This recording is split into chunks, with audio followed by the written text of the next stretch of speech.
భారతదేశంలో స్థానిక స్వపరిపాలన రాష్ట్ర స్థాయి కంటే దిగువన ఉన్న ప్రభుత్వ అధికార పరిధిని సూచిస్తుంది. భారత రాజ్యాంగంలోని ఆర్టికల్ 40 స్థానిక స్వపరిపాలన సూచిస్తుంది. ఈ ఆర్టికల్ మన జాతిపిత గాంధీజీ అభిప్రాయాలకు అనుగుణంగా రాజ్యాంగంలో చేర్చబడింది. భారత పార్లమెంట్ 2 సవరణలు చేసింది.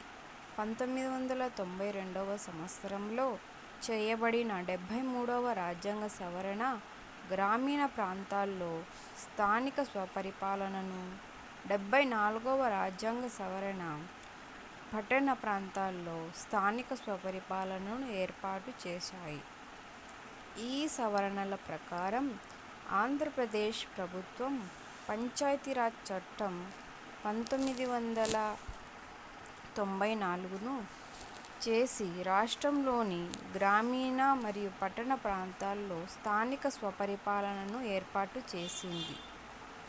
చోళ సామ్రాజ్యంలోని స్థానిక స్వపరిపాలన ప్రసిద్ధి చెందింది.